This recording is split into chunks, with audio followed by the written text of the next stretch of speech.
You're listening to Were You Still Talking?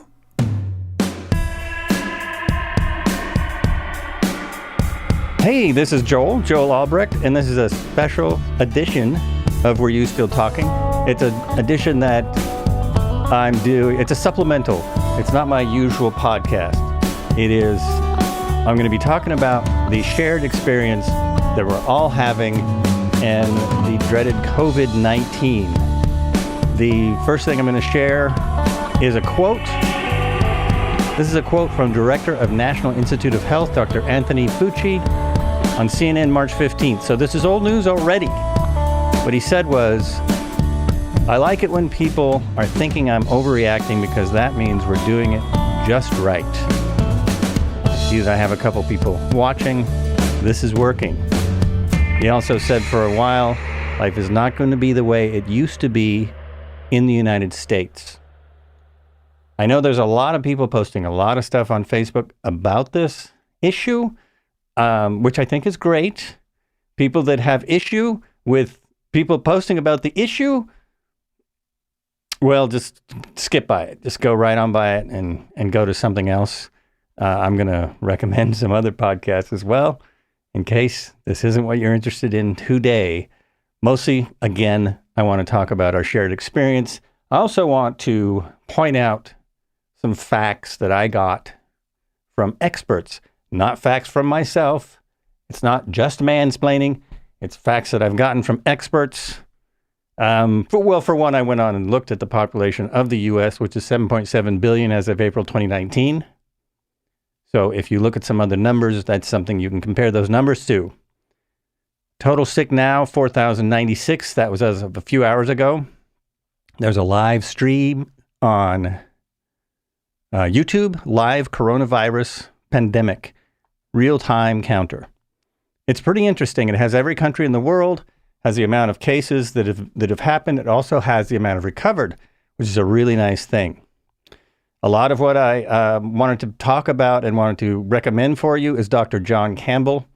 He's an English doctor that has been doing informative videos on YouTube. Also, Michael Osterholm on Joe Rogan. And I do have a guest coming up. He's listening patiently. My friend John is with us today. He will be on to counter all my stuff, or at least so we will talk together.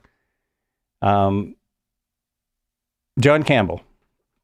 Main point, and this point's being made over and over again now, today. I didn't see this really pushed until today. It should have been pushed maybe earlier.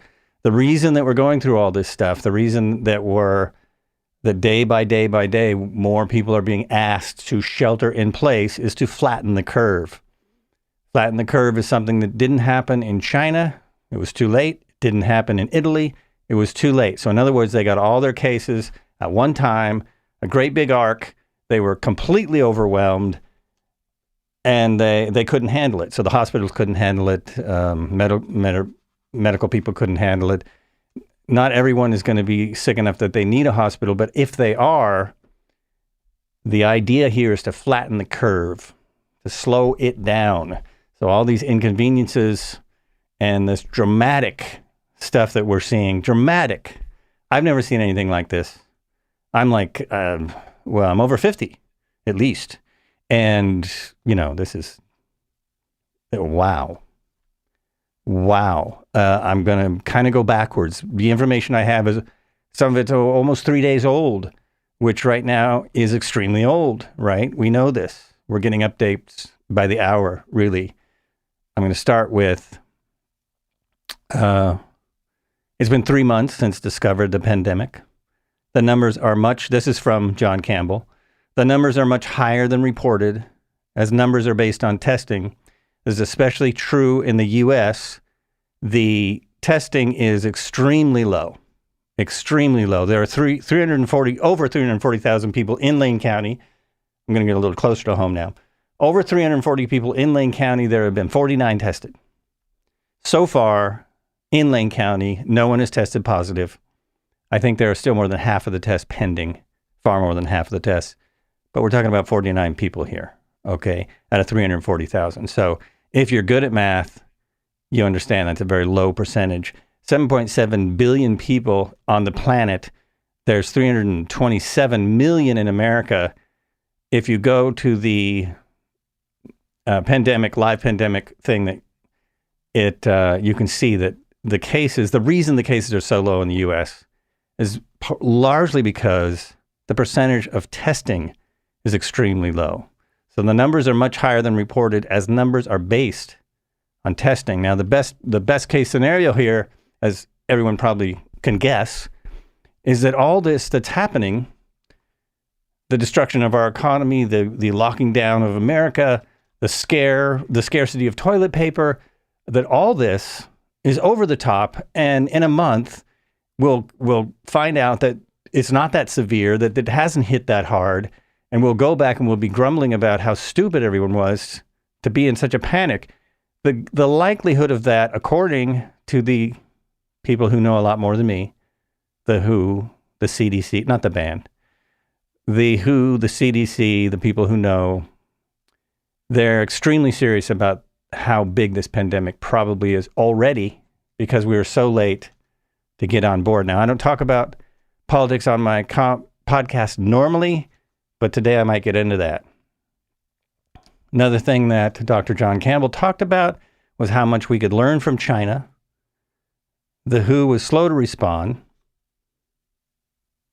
The WHO now, a couple days ago, the WHO now considered Europe the epicenter of the virus. The most important things are testing, contact tracing, quarantine, and social distancing. We've all heard social distancing. Testing, dropping the ball in North Korea, dropping the ball in the U.S. I can't read my own writing. I'm so sorry. As of when I saw this podcast, North Korea had tested more people in one day than the U.S. had in 3 months. In one day, North Korea, which is kind of the model of a country that's done well with this, they tested more people than the U.S. has ever. Every country should be following WHO guidelines. Another great podcast to listen to is Michael Osterholm on Joe Rogan. It's Osteholm, Joe Rogan Show. He talks a lot about, he's an infectious disease detective. He's someone who watches infectious diseases, who studies them, who watches has studied the history of them, knows a lot of stuff. If you can get past the first 15 minutes, which is extremely scary, then he goes into a lot more. He breaks down rumors, what's a rumor, what's not, what's going to work, what isn't. If you're watching this and you've gotten this far and you think, I can't stand any more coronavirus stuff, then you should watch the Joe Rogan Show podcast with Dan Flores, who's a coyote expert, and find out why there's so many coyotes in America, because that's also incredible. Okay, according to Michael on the Joe Rogan Show, this virus is 10 to 15 times worse than a normal flu season. They expect up to 480,000 deaths in the next 3 to 4 months. Now, that number is worldwide. But if it's 10 times a normal flu season in America, that could be, close to 100,000 deaths. And it could be worse. It's not an old person's disease. That's another big myth. Old people are more susceptible just because of their age and because of problems that old people have. But it's not, anyone can get it. The majority of people who get it, I think something like 80%, now I'm messing with numbers here, I'm guessing, but the majority of people who get it are going to be fine. They're going to be sick, they're not going to feel well, but they're going to recover and they're going to be better, and then they will have the antibodies for the virus. The problem is, we don't know when we're sick. It takes days, like any virus, like any flu virus. It takes days for the effects to show up. And then why the effects are showing up, the virus is actually, that's when it's the most contagious, is before you know you have it. That's the reason for this social distancing. That's why they are taking such drastic measures, because we have no idea right now how many people have the virus. In 2 weeks, the U.S. will have a lot better idea. In 4 weeks, they should have a good idea, and that's the whole flatten the curve deal. If we can slow down how many people get it in a short amount of time, hospitals may not be overwhelmed. Locally, I know my hospitals are overwhelmed, not with COVID-19, but with patients. They're already full, so I completely understand. Now, if you have 100 maybe infected patients who are infectious, you've got a big problem, a really big problem in a small town. In bigger cities, it's a bigger problem. I'm pretty sure that large cities also have a problem. Other risk factors for the disease are things like diabetes. If you have any lung problems, all these different things. One of the biggest risk factors, and one of the reasons they're so worried about U.S. population, is that obesity. 45% of Americans over 45 are obese. Obesity has risk factors for a lot of things. And as we know, maybe you don't know, in America, it kills a lot of people. 300,000 people a year, something like that. Look it up. Research this stuff. Don't listen to me. I'm a podcaster. I just came on here because I felt like, as a podcaster, I have a little responsibility to at least try and share our experiences together. I have already sort of been sheltering in place due to other factors. So this isn't that new to me, but it's strange now. What can the average person do? The average person should do what everyone else is doing. The infection is contagious before you get sick. That was what I was trying to get at a little minute ago, but I was taking a long time to do it. If you are at risk, if you think you are an at-risk person, self-isolate. Now, this has changed. They're telling a lot of people to self-isolate. Anyone over 65 recommended that they self-isolate. Now it gets personal. Heidi was just told to go home. Anyone at the University of Oregon was told if they can work from home, starting a few hours ago. It's gone from 50 people, gatherings of 50 people, recommended gatherings of 50 people last night, to now recommended gatherings of no more than 10.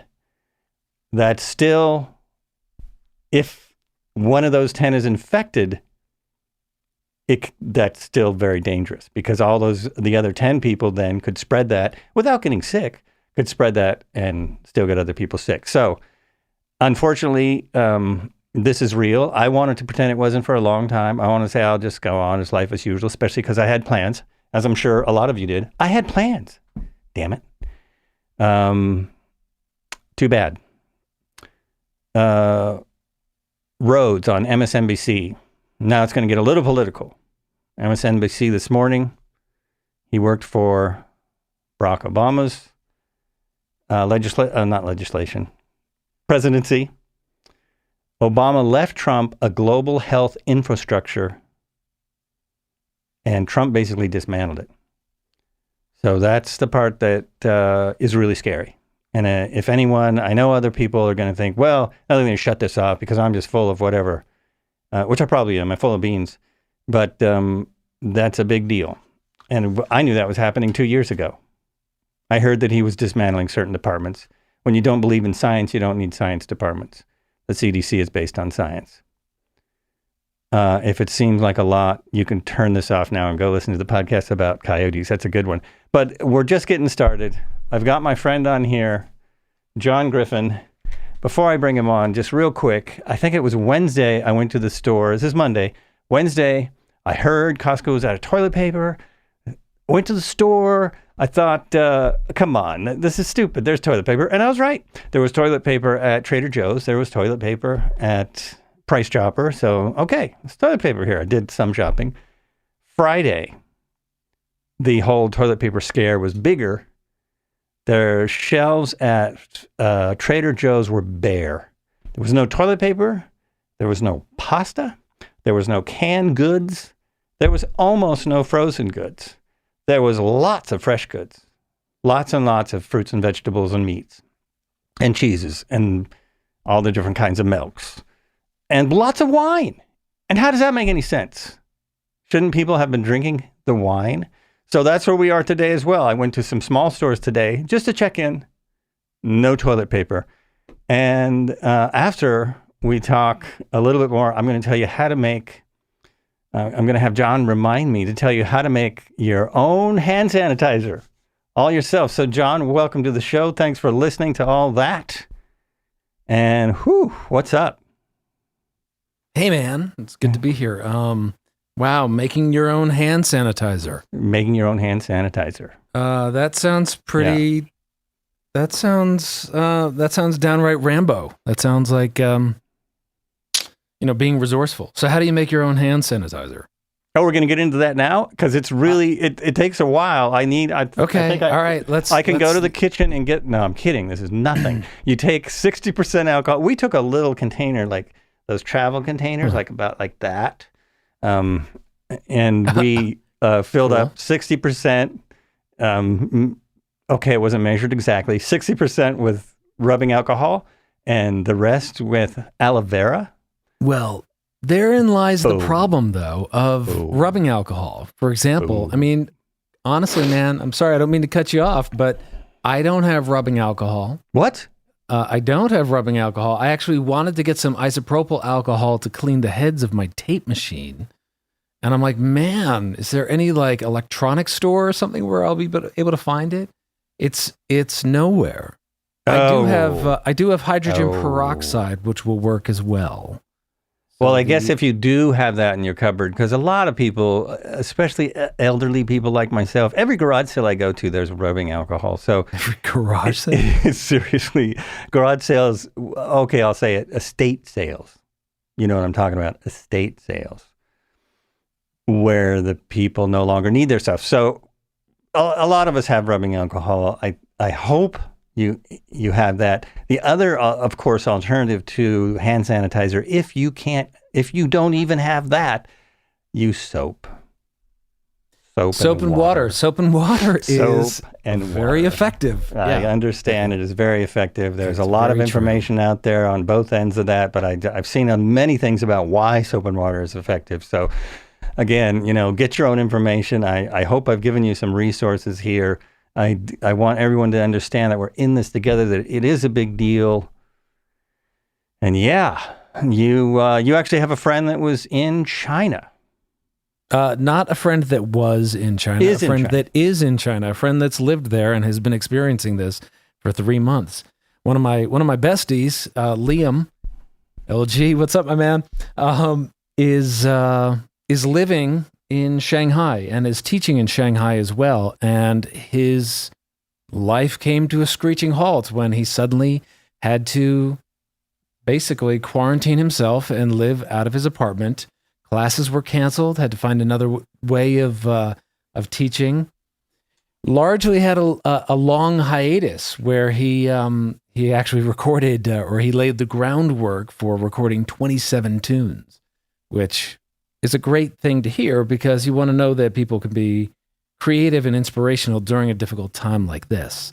He didn't let fear overtake him, but he saw every time he would have to go to the campus or go out for a jog or anything like that, streets were bare, campus was empty. There wasn't much that he could do. But he speaks very, very plainly, very strongly in a Facebook post that he shared yesterday on his feelings that China has actually done a tremendous job at making things right. At first, they weren't necessarily sharing information and they didn't really get a hold of the situation, but eventually they did start sharing information, which is key, and put a clamp down on what people could do. So they limited the amount of activity. They did basically what we're starting to see roll out here. And Liam suggests largely just stay inside for a couple of weeks. Stay inside for a couple of weeks, which is hard for some people, I know. I mean, I've had my own challenges with, okay, well, wait a second. Let me just go. Let me get rubber gloves. Let me go to Home Depot and get rubber gloves. Oh no, Home Depot is going to have more than 10 people right? It's 10 people now, I think, right? Right. And, yes. Right. That we're not supposed to congregate in groups of more than 10 people. Okay, so, hold on just a second. I want to comment to somebody on Facebook who says they can't hear you. I'm doing the Facebook Live in a very garagey kind of way. So sorry if it's hard to hear, John. This podcast will come out as a podcast. When I tested it, I could hear him okay, but you might have to turn it up a little bit. I'm going to lean in a little bit. That'll help a lot. If you could just lean in. Does that help? Does that help, Ryan? Hello? Oh, it's Ryan. It's Ryan. Ryan, I'm calling you out. What, did you leave? Well, now you can't hear John because you're not watching. Okay. Oh, because now he's not. Yeah, he's like, I can't hear him. Forget this. I can't hear him. Forget it. Get off. So the most worthwhile part of the show, and he can't even hear it. Right. No. And we are kind of going in and out. So I'm not sure what's happening. Now, yes. He says yes. So I think he can hear you better. Oh, okay, so great. Lean in, baby.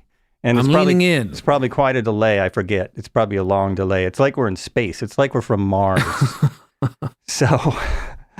So back to it's well, so I've been out though, and not much, but enough to see the waves of politeness and paranoia that are taking over, right? People want to smile at one another and say, hey, we're going through all this together. And also, quite honestly, just stay the fuck away from me.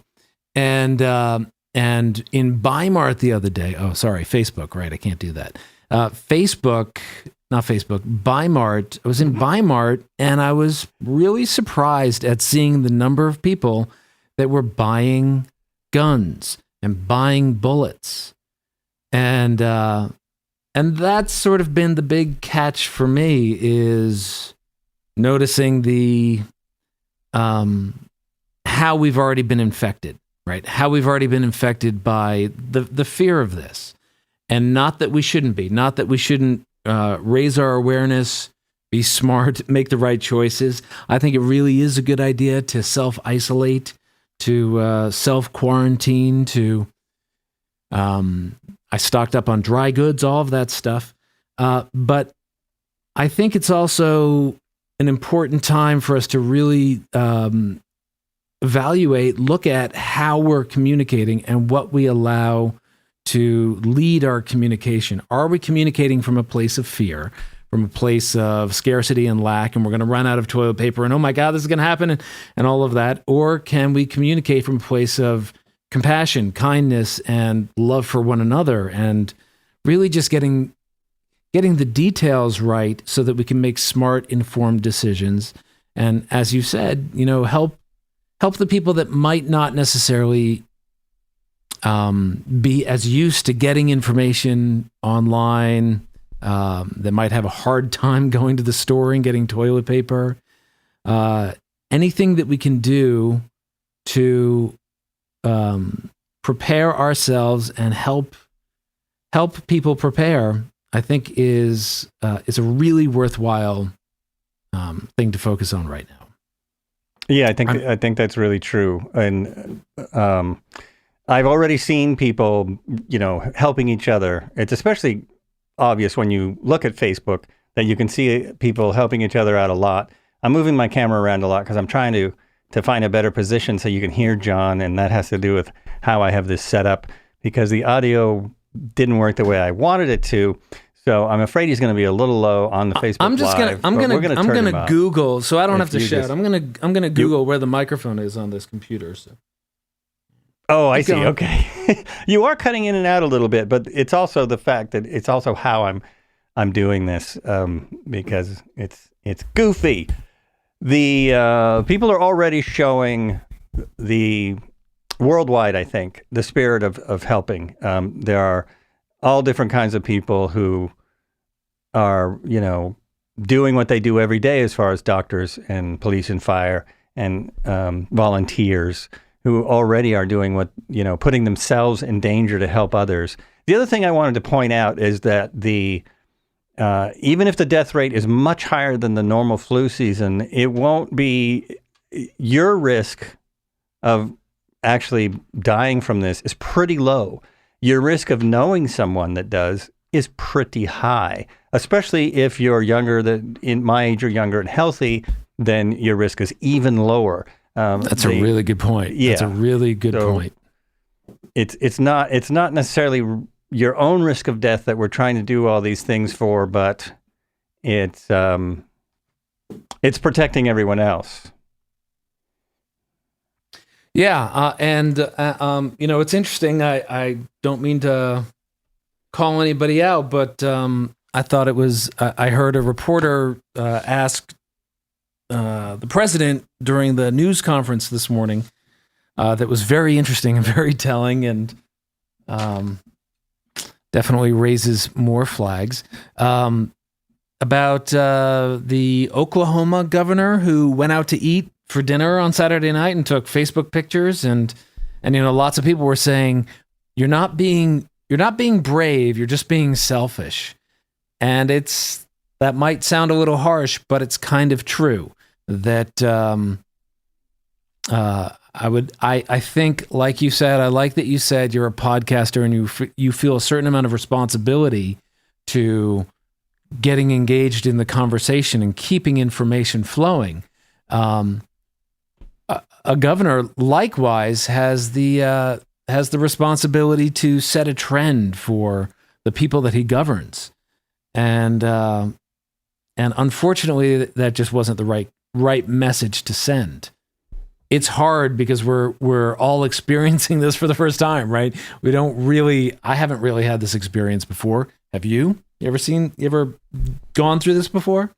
Nothing at all like this. Actually, alluded to that a little bit in my long diatribe when I first started talking. Nothing even close to this. And,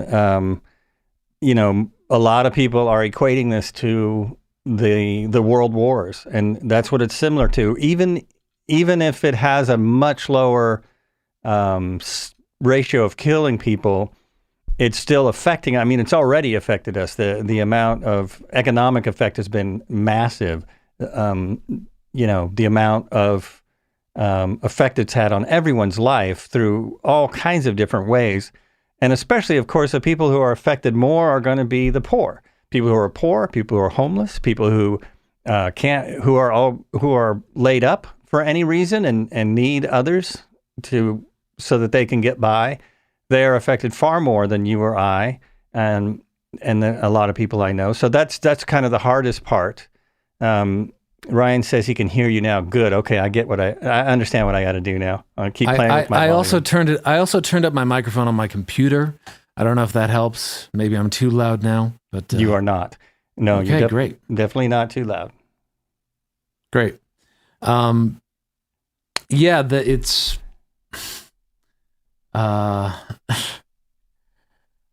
It's really coming to a time of making personal choices and personal sacrifices. And I think that we will see, we'll see small businesses suffer greatly. And I really hope that the relief does come through for small businesses. But it's certainly going to be a challenging time. And I got invited to a meeting by a small business owner at her store this morning in town, and with a handful of other people. And I said, I don't know if I'm going to do it. I don't know if I'm going to come. And I said, I think it's definitely a time where we have to, even though we might not agree with each other's choices in that, we have to respect that people might want to honor this idea of flattening the curve, of not spreading the disease. Even though we might not be carrying it or in risk of contracting it at this point, we just don't know, because all of the data, right, comes well after people have been infected by it. This person's response was, F that shit, right? And I was a little shocked. I was taken aback by that, because being tough, being strong, muscling through this, I don't personally think that's the way. This might very well be something that the majority of us get and live through. But I don't know.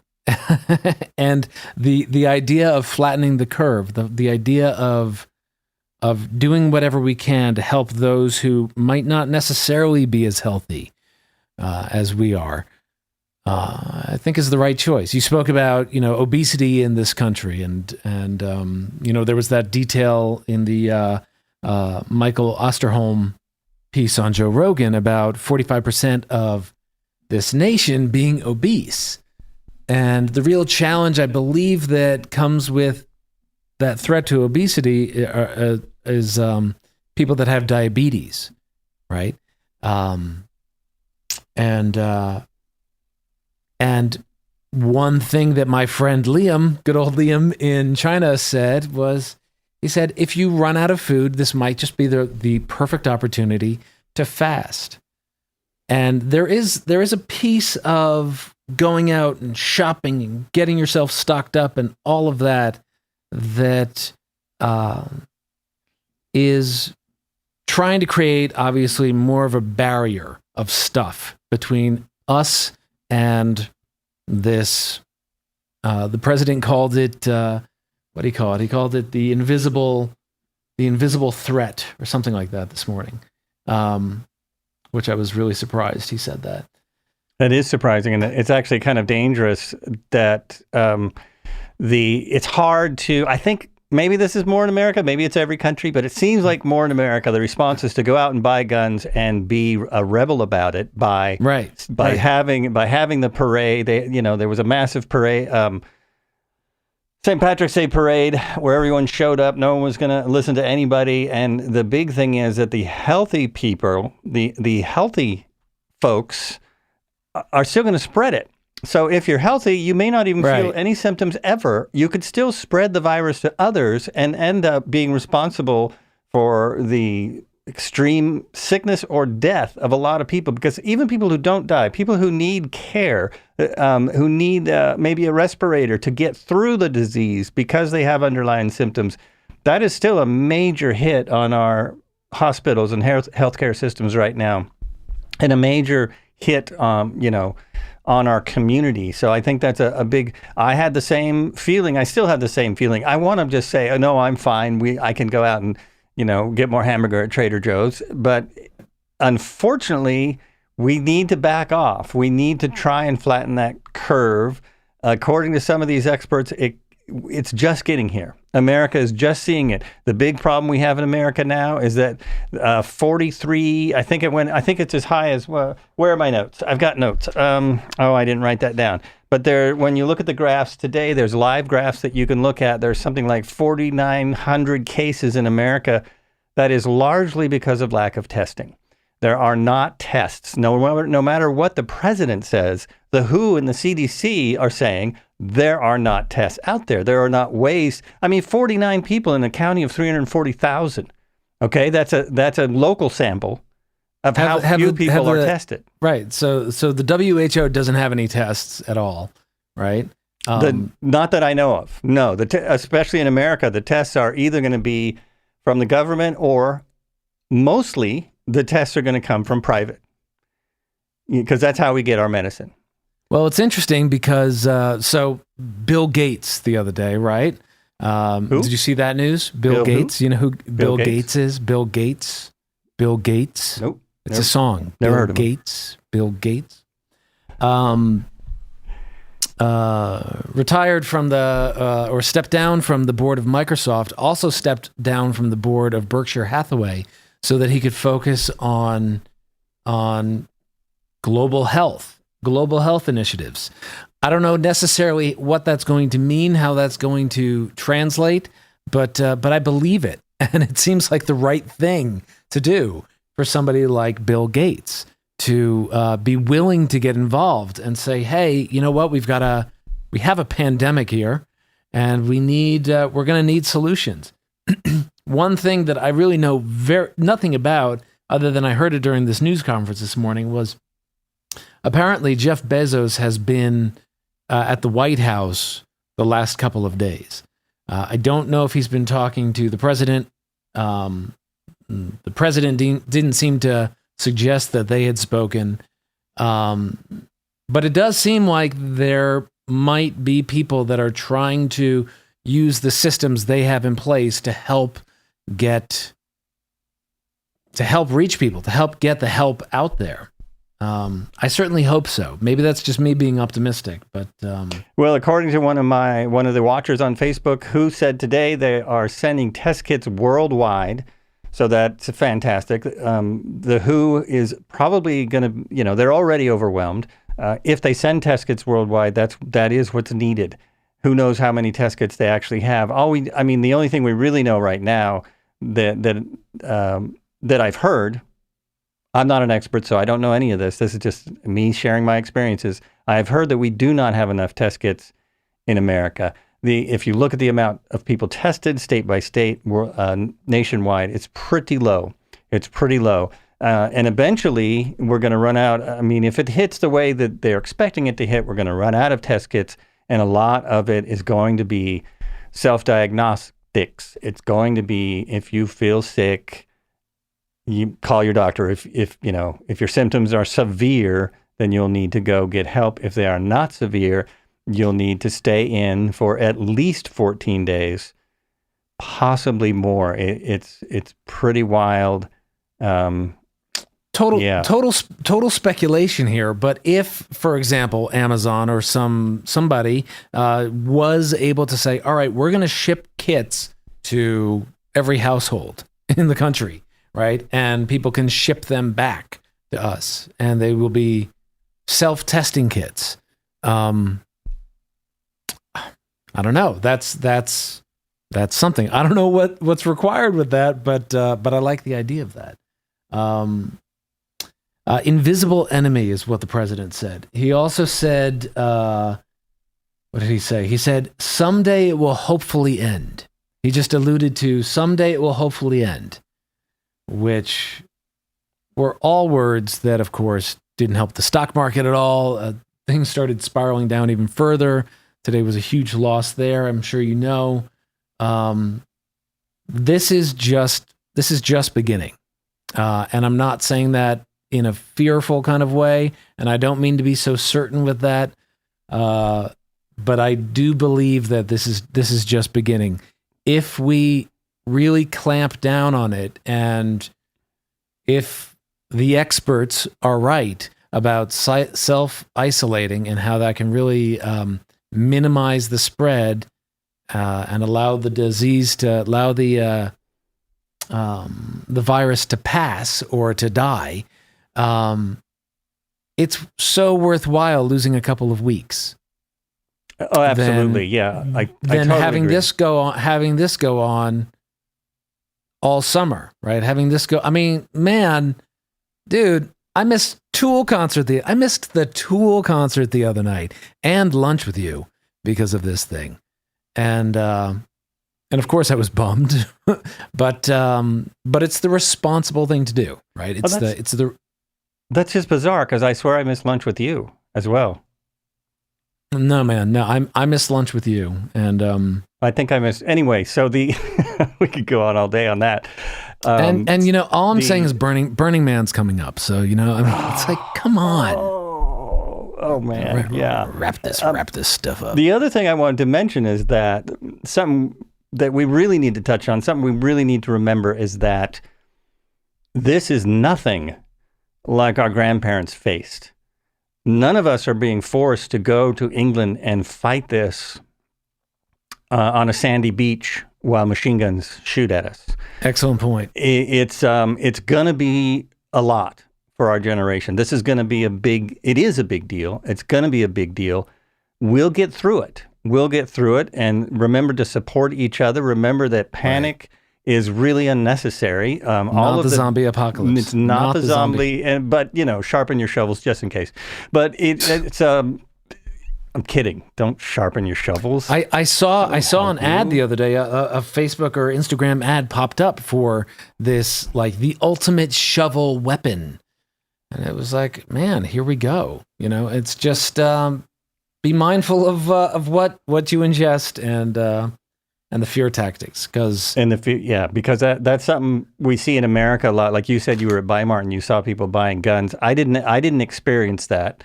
But I know it happens in America. I've heard that from other people that and gun sales go up. It's already been reported that gun sales have gone up. It's how America responds.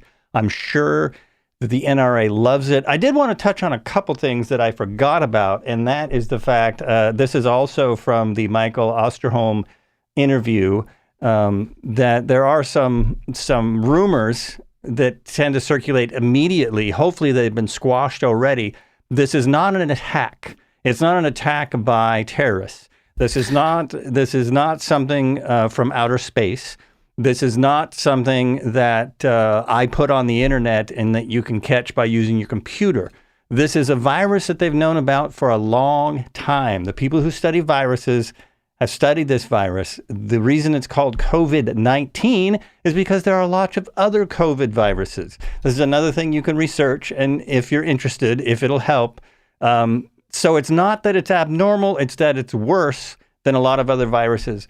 The thinking now is that it came from open air markets and probably bats, because there are a lot of open air wild meat markets in China. So that's what they think now. If you listen to enough people, you'll see that no one really knows. And that's partly why there's such a big response. They don't know how it mutated to its present form, because it was a different form before that we had inoculations for.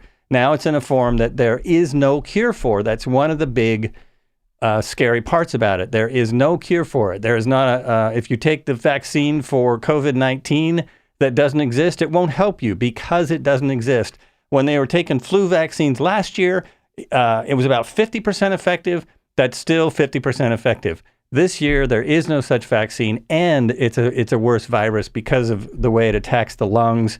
So people who did have underlying problems tend to, there's a higher death rate than other viruses. I don't want to quote the death rate because I'm not clear enough about it, and it seems to change daily. But yeah, it is pretty serious. So you still, in most cases, you will probably be fine. If you do self-lockdown, you will very probably, much better chance that you will be fine. And a lot of us are going to be just fine because anyone who listens to this podcast will be great. So can I read a couple of things that my friend wrote in his yes. very, very well written piece? Yes. Because you touched on some of that. Coronaviruses jump between species on a regular basis. The bat or bat pangolin human spillover theory, like what you're talking about, makes a lot of sense given that all the first cases emerged from a market slaughtering and selling exotic animals. If you're still skeptical, check out the awesome Radiolab podcast, Patient Zero, which traces the origins of HIV from SIV, simian immunodeficiency virus, from spotted nose guanons and red-caped mangabeys to chimpanzees and finally to humans. These coronaviruses exist, right? And they jump around. It's those spotted nose guanons. Yes, do you know about the spotted nose guanons? Because that was a mouthful to say. Yeah. The other piece that he said that I wanted to share was, if you're a young, even middle-aged person, relatively good health, you will probably just be fine, even if you get infected. In most cases, something like 80% of patients, the disease doesn't progress fast enough past the dry cough or fever. Even if you do develop serious conditions and need critical care, there is a simple and effective treatment: oxygen. The stuff you're breathing now is mostly nitrogen. If you get COVID-19, which attacks the lungs after all, add pure oxygen and boom, you're getting 5 times the normal concentration of O2. Your lungs can virtually take a sick day. I think it's, I believe him. I trust him. I know there's you could consider it opinion in there, but that's very legitimate that a major boost of oxygen is going to help heal the lungs. It's going to help the lungs heal themselves, right? And ultimately, our bodies, our healthy bodies, healthy immune systems are what keep us alive, or what keep us able to deflect whatever diseases come our way, or viruses come. Absolutely. That's a really good point. I really appreciate you reading that. Isn't there oxygen bars in LA? I think, there are oxygen bars in LA. So everyone just get on a plane and come to Oh, wait a minute. Oh, wait a minute. And you're not in LA anymore. You forgot. No. I wanted, what was I thinking? But LA's still in me, baby. My first thought was, if I get it, great. I probably won't get that sick. Maybe I'll feel miserable. Then I'll have the antibodies and I won't have to worry about it. And then I realized I live with someone who has compromised lungs and who is in the high risk group. So that's not good. But beyond the person that I live with is all the people that I might spread it around to before I know I have it. So I guess that's not the best plan. That's true. That's very true. So what else is going on, huh? No, that's the other strange part about this, is that no matter what we try to do to normalize our lives and how we might feel like we're sick of this, it's taking over. It is definitely coming in as something that just robs our thoughts, right? I've been shocked how sometimes I'm like, all right, let's not talk about this. Let's not have a conversation about this. And it quickly just lapses back into a conversation about coronavirus. Absolutely. I mean, this is quite honestly, it's the last thing I wanted to talk to you about on my podcast. And I really am not ready to do a live Facebook podcast, as people watching this can probably figure out. But I felt like talking about it, like talking about any major trauma. If someone dies in your family, you tend to talk about it a lot. You talk about it with your friends and family. And I think talking about it really helps. So I'm going to try, if I can, get some actual experts on my show and probably do another one of these and see how that goes. But if it takes over the podcast for a couple of weeks, that's just part of it. Hopefully it'll help somebody. Hopefully it helps to talk about. It helps to listen to. It helps to. So I understand you're on season 4 of Better Call Saul. Yeah, I'm on season 4 of Better Call Saul, and it's interesting because ever since the coronavirus hit, there I go, oops. Right back to it. See, it doesn't work. Unfortunately. Well, I think what I'm going to do, here's what I'm going to do. Stay on the line, please, for just one moment, because we might have more to talk about. I'm going to wrap this up offline. My phone is dying. The reason I didn't plug my phone in is because I didn't want this to go too long, because I've never done Facebook Live. So I thought I would just, if it dies, it dies. So everyone watching on Facebook, thank you very much for watching. You can go back and replay it, of course. I hope this has been helpful for some. I will add links. I think I can do this. I will go in and edit and add the links that we talked about. There's at least 3 of them, probably more. Of course, in the comments, Ryan Olson has already added a link to the WHO. That's the World Health Organization, not the band, unfortunately. Wouldn't it be great if that's what we were talking about? All this was about the WHO. It's adulteryism. Okay, so to the Facebook folks, this will be available as a podcast. If you couldn't hear Jon very well, you want to hear him better, you want to listen to it again, you just got the end of it. I will be putting this up most likely tomorrow. I understand that by tomorrow, this will be old information. Everything we talked about will be old, because that's how things are going now. But thanks a lot for watching. And, before I leave, be good to each other. All right. As far as I know, I have ended live video. Looks like it. Yeah, that's really bizarre. Cool. So people said they couldn't hear you, but I think Ryan could maybe have his speaker turned down, or he's watching 3 things. Yeah. So yeah, I'm not even going to tell you what I was doing there to get the sound right. I found now I want to know, what were you doing there to get the sound right? Facebook Live, on my computer. For one, I probably wouldn't have been able to use Pro Tools because Pro Tools is using the sound card.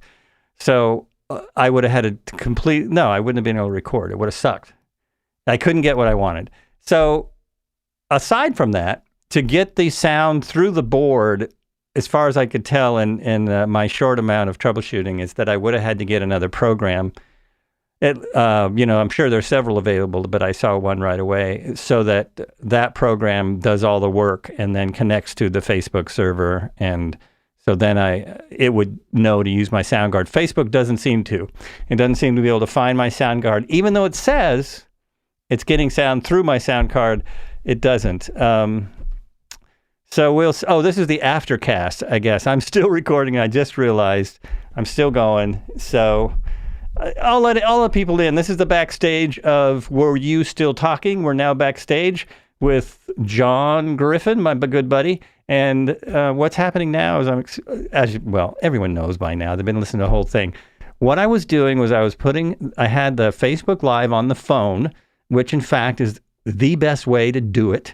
Another thing I could do is if I had a little preamp for the phone, I could have plugged things into the phone, but I don't. So Facebook Live was on the phone. I had the phone next to the speaker, and I had the speaker on. Well, that's the way you roll. That's cool. I just thought of. So hey, this one just came in. This one came in. I went to Facebook to watch you end your video. Cool. And just underneath you is my buddy James Hoskins, who posted an article. Masturbation boosts your immune system and raises your white blood cell count. So there you go. If you're feeling the need to boost your immune system, there's always the good old masturbation. I've heard it also helps with depression, which is something we got to really watch out for as this. That's true. That's really true. As people get more and more isolated. I know some people like to be isolated, but it's funny. If you like to be isolated, but then it's forced on you, it still might be difficult. For a lot of us, it's really difficult. I know, though, that you pretty much spend most of your day in your house, right? You just pretty much coop yourself up. And you can't tell me that I can't go outside. Car. What are you talking about? Yeah. Don't tell me I can't drive. Don't tell me I can't. Well, it was interesting when I went for a walk today. There was 1 million people out and about. There was a whole ton of people walking around. So that was nice to see, actually. I didn't stay 6 feet from anyone, but I also didn't see anyone coughing. And if I did, I would have stayed 6 feet away. But it looks like it's maybe not in Lane County yet, but we sure don't know. So you know what? I'm going to wrap up the podcast, and then we can just talk as people. Okay. Does that mean though that you were less than 6 feet, or just more than 6 feet? Were you just walking up behind people and just making them uncomfortable as you walked behind them, or? I would run up behind them and put cover their eyes, and guess who? Were you doing gag videos where you'd go up with them, go up behind them with a spray bottle and go chew spray? Oh no.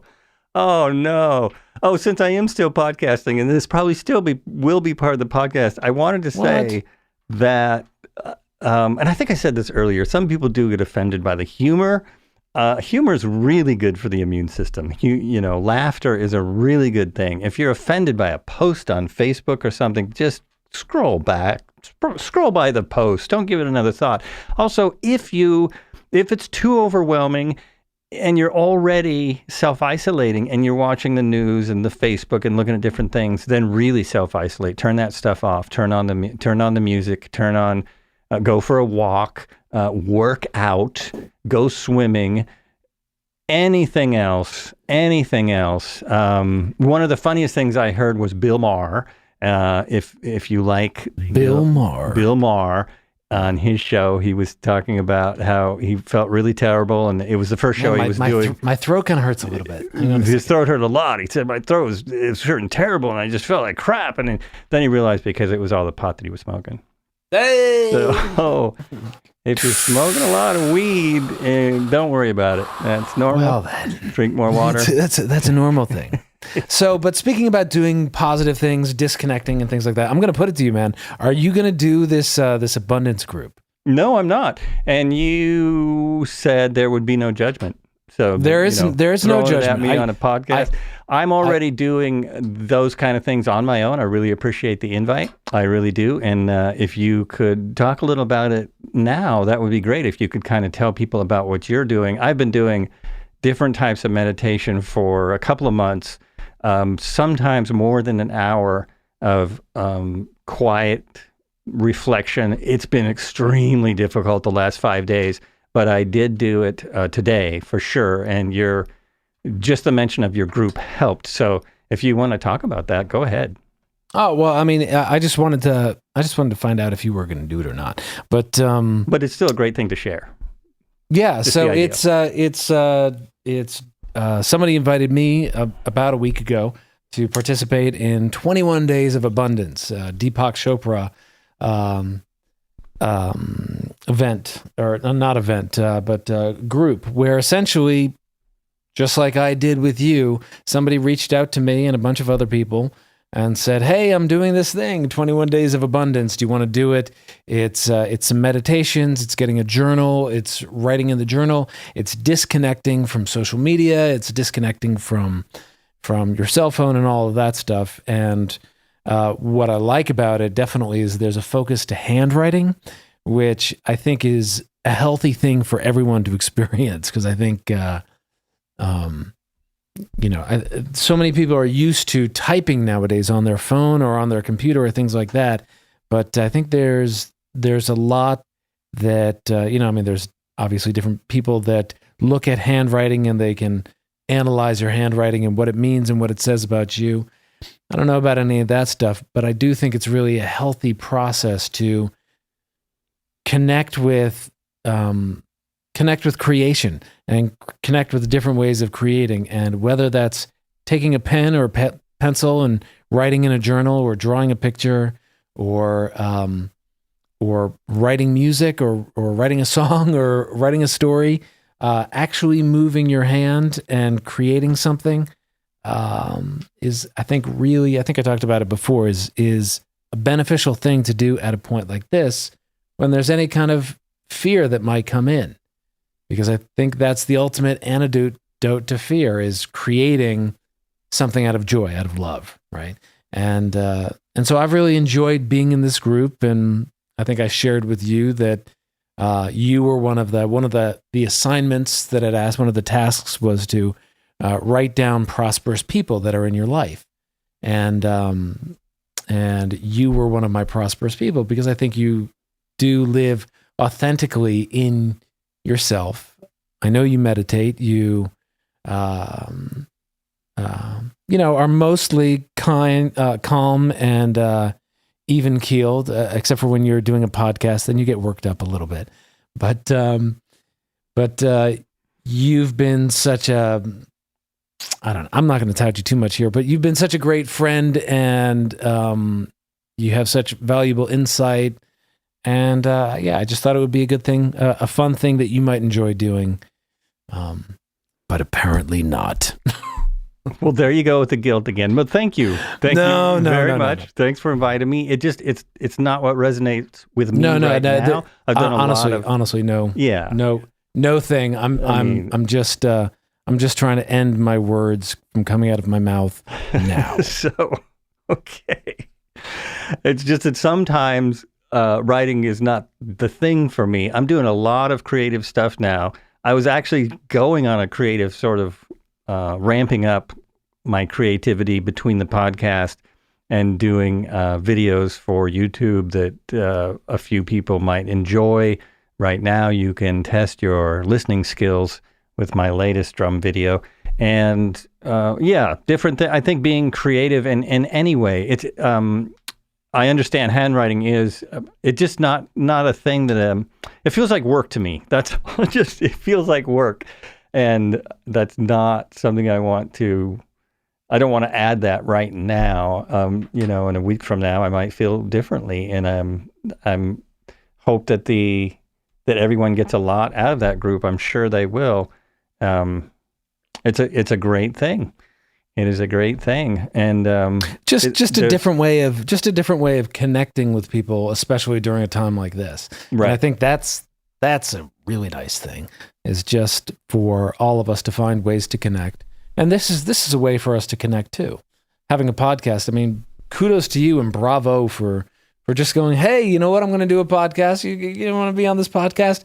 And let's do it on Facebook Live. I've never done it before, but let's hit record now. And you did it. And that's connecting. And that's well, thank you. That's obviously what's going to be challenged during this self-isolation period. So, yeah, good for you.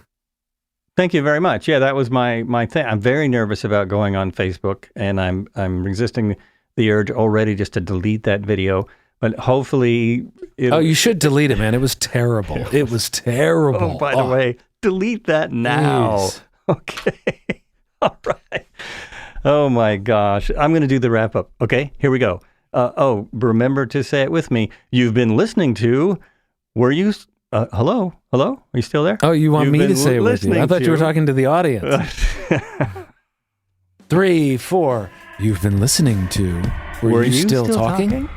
Oh, yeah, that was right off.